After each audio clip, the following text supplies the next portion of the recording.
students, I am Harshvardhan Rai. In the last video, I dealt with the first two stanzas of the poem The Road Not Taken. Today, I will try to deal with the last two stanzas of the poem. But before that, I would like to go quickly through the first two stanzas once again to establish their link with the rest of the poem. When the poem begins, we find the poet stranded at a point where two roads diverge, that is, branch off in a yellow wood. And this is where the trouble begins. The poet is faced with the difficulty of choosing one of the two roads. He is in a dilemma now. Ideally, he would have liked to travel both the roads, but realizes that he cannot do so. He is free to take one of the two roads. He cannot travel on both roads at the same time. Finally, and after much mental vacillation, he takes the road which he refers to as the other one. He chooses this road because he finds it grassy and relatively less worn.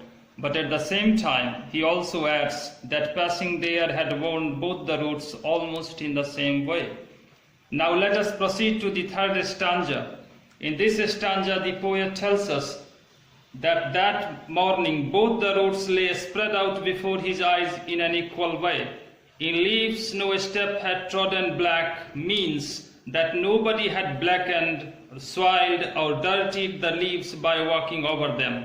The word trodden is the past participle form of the verb tread, which means to put your foot down while you are stepping or walking.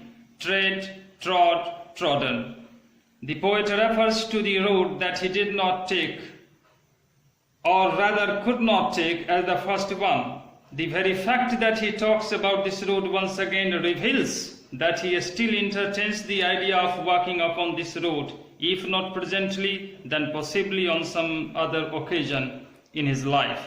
But yet he is deeply skeptical about his chances of doing so, because he is aware that one road leads on to another, and therefore it is very unlikely that he will be able to return to the same place again in his life and be able to take the road he could not take on this occasion. Perhaps it would be pertinent to quote famous Greek philosopher Heraclitus here, who said that you do not step into the same river twice. The implication is that you do not ever find yourself in the same situation in your life, that the situation continues to change, the circumstances continue to change, and it is very unlikely that you will be in the same position again in which you were at some point in the past. So the poet, you can say, knows this, or he is aware of this fact that the possibility is very remote that he will be able to come back again to take this road, you can say, or walk on this road. Now come to the last stanza of the poem. First I will recite the third stanza as well. And both that morning equally lay in leaves, no step had trodden black. Oh, I kept the first for another day, yet knowing how way leads on to way, I doubted if I should ever come back. I shall be telling this with a sigh, somewhere ages and ages hence, two roads diverged in a wood, and I took the one less travelled by, and that has made all the difference. It could be, the last stanza could be read, especially where we come to I and I in another way also. I shall be telling this with a sigh, somewhere ages and ages hence, two roads diverged in a wood, and I took the one less travelled by, and that has made all the difference. Now I shall be telling this with a sigh. The poet has already chosen, you can say, the other road, and he has, you can say, abandoned for the time being the idea of taking the first road. But now you can say he tells us something which is, you can say, deeply reflective, or deeply reveals the inner workings of the poet's mind, or the inner realizations of the poet after, you can say, choosing that road, or the things that came to his mind, or the things that he experienced after choosing the other road. I shall be telling this with a sigh. A sigh is a deep breath that you take and then let it out. It expresses sadness, disappointment, relief, etc. Here you see that there is a ring of regret in the words of the poet, the word you can say sigh expresses a ring of regret in his voice. I shall be telling this with a sigh, somewhere ages and ages hence. Somewhere ages and ages hence. This is, you can say, a hyperbolical way of saying something. Age and ages. Will the poet, you can say, continue to live for the ages? Will he be, you can say, alive for ages? No, he, as a human being, his life span, you can say, is relatively much too short. Still he says that he will continue to say something for ages and ages. The meaning is that he will continue to say something or repeat something for a very, very long period of time. At one level of meaning, we can say that he cannot do so, you can say, for very long, because human life is not so long. But at the same time, if we consider the fact that the poet, especially a great poet, you can say is immortal or becomes immortal, in this sense, he can be able to say something for ages and ages. That what he is telling us today, he can, you can say, continue to tell the same thing to the coming generations or the people who will come, you can say, in the future time. So this tells us about, here is a hint that the you can say immortality of the poet, or the immortality that the poet enjoys. I shall be telling this with a sigh. This emphasizes the fact that he will be telling it for a very long period of time. Somewhere ages and ages hence. Now he is imparting, you can say, expressing, you can say, his personal experience, sharing his personal experience with us. Somewhere ages and ages hence. Hence means from now on. From now on, from this point, you can say, onwards in his life. Somewhere ages and ages hence, two roads diverged in a wood. We come back to the, you can say, first stanza here again in a sense. Two roads diverged in a wood, that is branched off, and I took the one less travelled by. But which road did he take? This is very significant and very crucial as far as the meaning of the whole poem is concerned.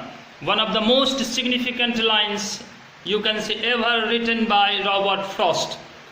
I took the one less travelled by, and that has made all the difference. Here you can say there is a special emphasis upon the word all. In terms of, you can say, the meaning it expresses, has made all the difference. That is, it has made maximum, you can say, a difference in his life, or it has exercised, you can say, most, you can say, important influence upon his life, and that has made all the difference. That this decision turned out to be the most decisive decision in his life. The choices, in the beginning of the poem I explained that the choices, we are, as human beings, we are compelled to make choices, and our choices will certainly have their own consequences. They can be, the consequences can be good for us or bad for us, and we cannot alter, you can say, those consequences for, you can say, ourselves.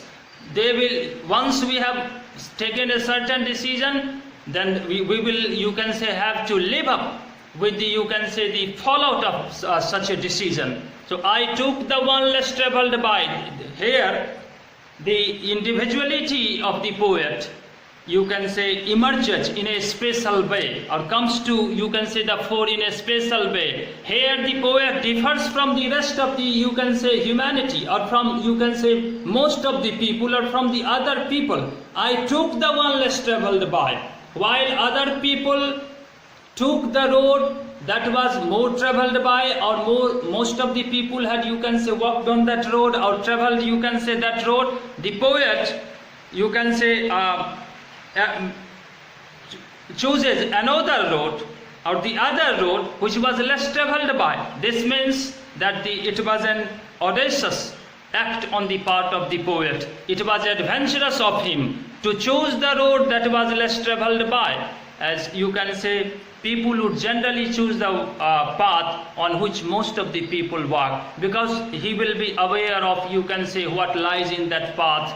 He will not, you can say, get lost. Usually, you can say, in such a path, he will be able to, you can say, walk on that path easily, because experiences of other people will be available to him as regards, you can say, the fact of, or you can say, act of walking on this path, or on such a path. I took the one less traveled by. This was a bold, adventurous, audacious decision taken by the poet. I took the one less traveled by, and that has made all the difference. That has made all the difference. All the difference was due to the decision he had made. That is the fact of choosing the road less traveled by.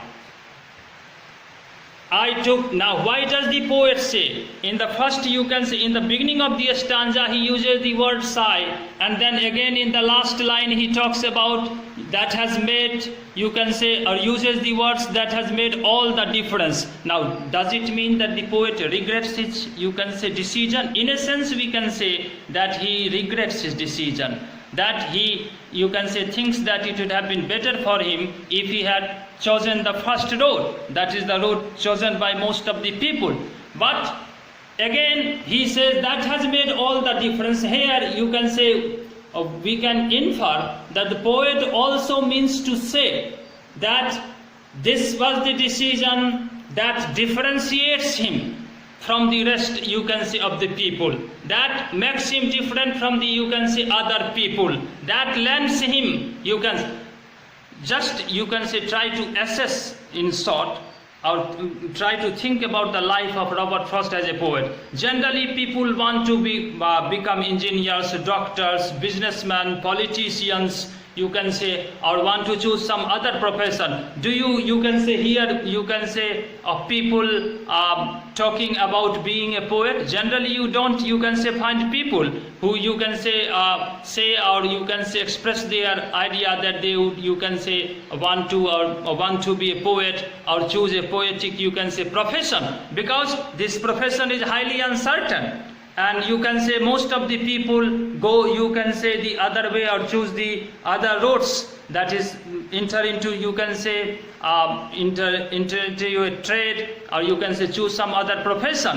So this is very rare or uncommon as far as, you can say, people in general are concerned, that you can say one wants to be a poet. So here, so does it mean that the poet regrets the fact that he chose to be a poet? In a sense, we can say that he thinks so, but at the same time, this was the thing that, you can say, made him special, that lent him, you can say, a different kind of identity, or separated him, you can say, from the rest of humanity. So here, as I told you, it is a very, I repeat that this is a very tricky or difficult poem to understand, because you can say, at one level of meaning, the poet, you can say, seems to be saying that, you can say, he regrets his decision. On the other hand, he also talks about the difference that has made. Now, the difference can be interpretation, the fact of, you can say, this difference, the difference that was made, you can say, came or made to the life of the poet due to that decision, can be interpreted in both ways. Either to mean that, you can say, you can say, gave him a different kind of identity, or apart from the meaning that it exercised the, you can say, most decisive impact upon life, and the fact that you can say, this separated him from the other people. So at one level of meaning, the poet regrets his choice, yet at another level of meaning, we can say that you can say, the decision that he, you can say, took that day, you can say, made the maximum difference, and you can say, made him also, you can say, different from the other people, or other people in, you can say, general. At the same time, I would like to tell you that the poet Robert Frost wrote this poem with the views and ideas or reactions of his friend Edward Thomas in his mind. Edward Thomas often, you can say, talked about the alternative choices in his life, or taking the other roads in his life. So in a sense, the poet also addresses, you can say, itself to him. So I shall be telling this with a sigh, somewhere ages and ages hence, two roads diverged in a wood, and I took the one less travelled by, and that has made all the difference. Remember this line. Then I took the one less traveled by. Here the poet, you can say, becomes a different kind, you can say, of human being, or appears to be different from others, and he also, you can say, tells us that that decision had the most decisive impact upon his life. And the symbolical meaning of the poem is that as human beings we have to make choices in our life. It is not, you can say, choosing this road, you can say the road, the highway or the PW road, you can say, on which you walk. It is all about making choices in life. This is the symbolical meaning of the poem, and the fact that the choices will have their own consequences, and we will have to live with the reality, you can say, the consequences of our choices. And as human beings, we cannot avoid the obligation of choosing, you can say, a certain course in our life or certain path in our life, and our choices will continue to exercise their influences upon our lives. So read the poem, you can say, again, to get a better understanding of it. Thank you.